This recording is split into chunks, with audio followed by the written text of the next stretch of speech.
If you aren't already a parent, then imagine yourself as one. Your child is throwing a tantrum because they really want a video game, but they don't really deserve it since they have been having a really bad attitude and their grades have been slipping. Knowing this, what is your method of discipline? If you grew up with effective disciplinary measures, then you may have not been aware of how much of a positive impact it has had on your own development. Our group can say that we all were raised with some form of authoritative parenting in our lives, and that it has been a crucial aspect with the formation of ourselves. Authoritative parenting is the best parenting style out of the 4 styles. In the long run, it promotes important concepts such as secure attachment and autonomy. Some may disagree with this, viewing this style of parenting as abusive or unnecessarily harsh, but this is a misconception. In our presentation today, we will be talking about the negative impact of permissive parenting. We will show examples of all the parenting styles, and we will discuss the overall benefits in the form of a solution. So let's get into what permissive parenting is all about and its negative effects. Kids that grow up with permissive parenting tend to become more disobedient to their parents compared to the parents that exhibit more authoritative parenting. According to a website, choosingtherapy.com, last updated July 10th, 2023, it states permissive parents are highly responsive to their children but do not provide structure in terms of discipline. While these parents are warm and loving, they indulge children without setting rules or limits. They may appear more like friends than their parents because they often fail to establish consequences or punishments for their misbehavior. Permissive parenting style also entails that they rarely say no. They use toys or foods as bribes to make their children behave, nor do they stress the importance of goal setting. Coming from personal experience, I was an educator for an elementary school, so I was able to really observe about over 50 students in their 5 through 12. And so when parents would come over and pick their kids up, I was able to really see the difference in their parenting styles. When they got picked up with permissive parenting, you can really tell the kids were just throwing fits when their parents would come and pick them up. They would be grabbing their phones, they'd be talking over them, just being very much disrespectful, and the parents weren't really doing anything about it. When I saw more authoritative parenting, they came in and the kids knew that they had to get their stuff. They had to make sure they said bye to everybody, clean up their area, and even if they did get in trouble, they used it as a way to improve themselves rather than throw a tantrum.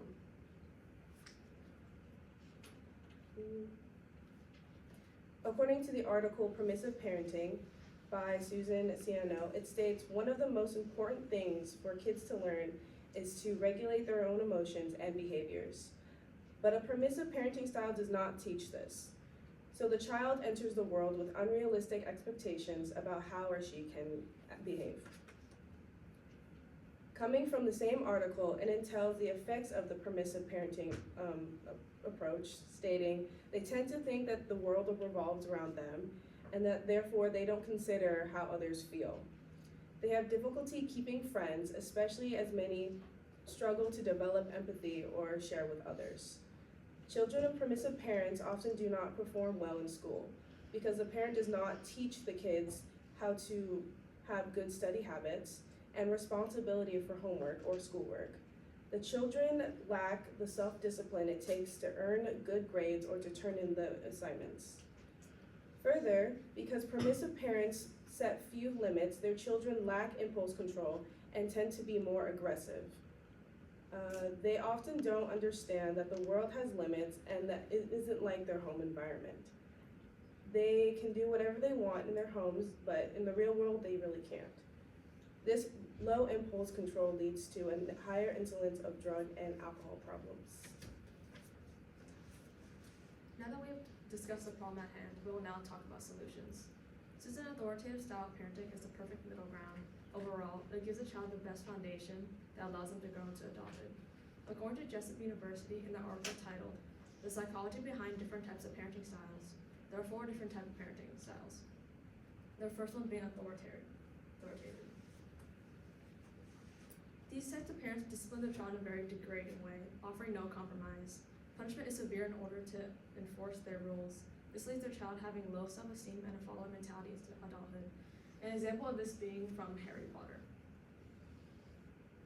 Oh, fuck.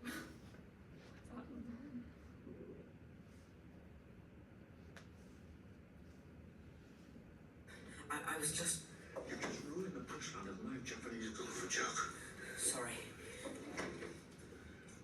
One more sound and you'll wish you'd never been born, boy. And fix that door. Yes, sir. The second type being permissive parenting. These parents, they do not implement clear rules in order to not upset their child. They see their own child as their equal and accommodate their child no matter what. This style of parenting creates an adult with poor emotional control, unable to adapt to a movable change since they've never been told no their entire lives. Another example is being from the Willy Wonka and the Chocolate Factory. They're not even trying. They don't want to find it. They're jealous of me. Sweetheart, I can't push them no harder. 19,000 bars an hour they're shelling. 760,000 they've done so far. You promised, Daddy. You promised I'd have it the very first day. You're going to be very unpopular around here, Henry, if you don't deliver soon. It breaks my heart, Henrietta. I hate to see her unhappy. I won't talk to you ever again. You're a rotten, mean family who never give me anything I want. And I won't go to school till I have it. Veruca, sweetheart, angel. Now, there are only 4 tickets left in the whole world, and the whole ruddy world's hunting for them. What can I do? They're not even trying. Alright, so the third one being neglectful parenting. These types of parents are given no attention or rules. These children often have to fend for themselves, and they create failed relationships and struggle to form close relationships. They become hyper-independent. Another example being from Matilda. The Wormwoods were so wrapped up in their own silly lives that they barely noticed they had a daughter. Had they paid any attention to her at all, they'd have realized she was a rather extraordinary child. Oh my gosh, Matilda, now look what you did. They named her Matilda. You're supposed to eat the spinach. Ew. Ew, ew, ew, ew, ew, ew, ew, ew, ew, ew.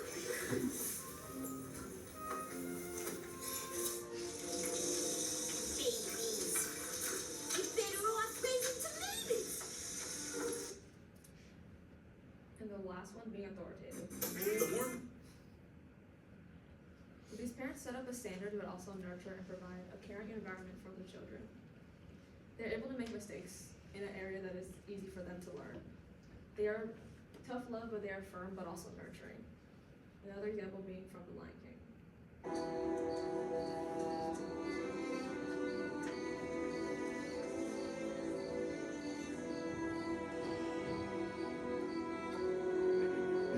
Simba, I'm very disappointed in you. I know. You could have been killed. You deliberately disobeyed me. And what's worse, you put Nala in danger. I was just trying to be brave like you. I'm only brave when I have to be. Simba, being brave doesn't mean you go looking for trouble. But you're not scared of anything. I was today. You were? Yes. I thought I might lose you. Oh, I guess even kings get scared, huh? But you know what? What? I think those hyenas were even scarier. 'Cause nobody messes with your dad. Come here, you. Oh, no, no! Ah, ah,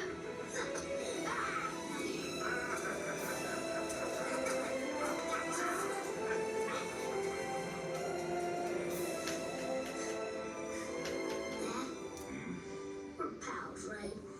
Right. And we'll always be together, right? Simba, let me tell you something that my father told me. Look at the stars. The great kings of the past look down on us from those stars. Really? Yes. So whenever you feel alone, just remember that those kings will always be there to guide you. And so will I. And according to Michigan State University, these children that grow up with this kind of parenting style become a very emotionally intelligent individuals. And compared to these other children from these other parenting styles, it is a perfect middle ground that incorporates each positive aspect of each style. It creates independent adults that are emotionally mature and self-reliant. These children raised in an authoritative household become problem solvers and are able to learn from mistakes since they are raised in an environment that did not discourage them. An ability for one to keep trying despite failing is a trait many would like to have. An authoritative parent fosters this kind of thinking. So now we're going to be showing you the differences between permissive parenting and authoritative parenting.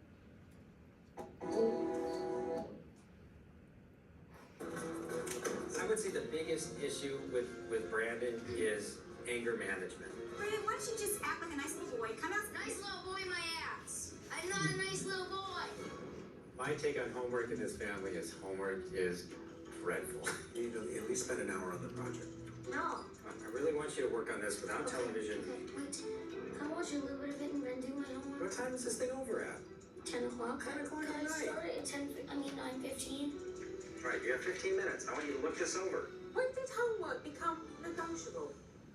I feel that I have given up so much of my own life to make a better life for our Okay, so according to the YouTube video, The Klaus Family, created by the Super Nanny channel, the Klauses use permissive parenting as their main parenting style. And in the video, it is very evident that they have the lack of boundaries between the parents and their own children, which is highlighted when, instead of complying with the demand to do their homework and projects, they engage in negotiation tactics to ultimately get what they want.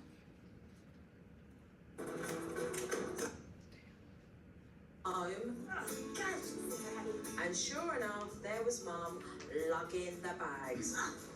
Why doesn't she just refuse to do it? We've got both of them. I mean, watching her with these rucksacks and struggling with an umbrella, I mean, she could have toppled over quite. So in the beginning of the episode, Super Nanny carefully observes her own clients interacting with their own children, taking notes on their parenting styles and how they handle various situations. This allows her to tailor her advice and strategize effectively to address the ongoing issues and challenges within the family.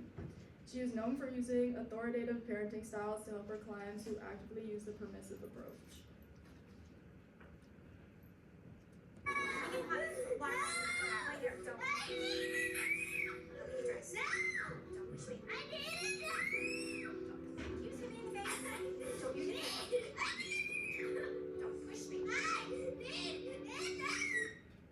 So in most of these episodes, these parents tend to give up taking control of their own children. For example, as you can see in this clip, her daughter is throwing a fit because she is not getting what she wants. And you can observe that the mom is, giving up on her child to try to discipline her.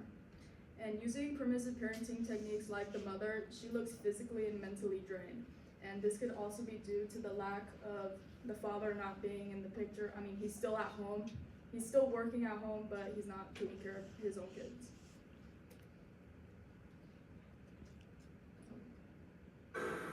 So what we've got here are privilege removal strips. What I have for you all is a list of the things that we like to do. So take a look. Rules don't work unless you enforce them. So that's why when these kids misbehave, we're taking away their privileges. Movies, riding bikes, dance classes, handball, all sound familiar? These are the things that you love to do, and these are the things that you're allowed to do. However, we've got house rules up now. If those house rules get broken, then what is going to happen is that the consequences for that are going to be you guys losing those privileges. And one of these strips will be taken off, placed into your personalised bar. Super Nanny's goal extends just beyond establishing discipline in children. She aims to demonstrate to parents that it is never too late to implement effective disciplinary actions. In this clip, she is implementing positive reinforcement with firm disciplinary actions if they do not follow through with their own rules. And the kids get to circle what they want to do, what they like to do, and if they break one house rule, they get their privileges taken away. So at the end of the episode, the mom acknowledges the importance of goal setting and disciplinary actions in order to get their kids to behave better. To conclude, authoritative parenting is more effective than the other four parenting styles, as authoritative is an efficient way to keep your kids disciplined and independent, but also feel loved and cared for. The importance of this is to show how authoritative parenting is a crucial role in the development of children's behavior, attitudes, and future success. Its balanced approach gives the children the tools to succeed in life. As future parents, caretakers, and educators for your children, you alone hold the power to shape your family's future generation. Embracing authoritative parenting means having to provide your children with support, structure, but also have rules and boundaries. You'll be able to give an environment of discipline and rules, but also love and support. That way they'll be guided to become responsible adults. We encourage you to reflect on the long-term positive effects authoritative parenting has on children. By choosing authoritative parenting, you'll be able to empower your children to become better versions of themselves. Thank you.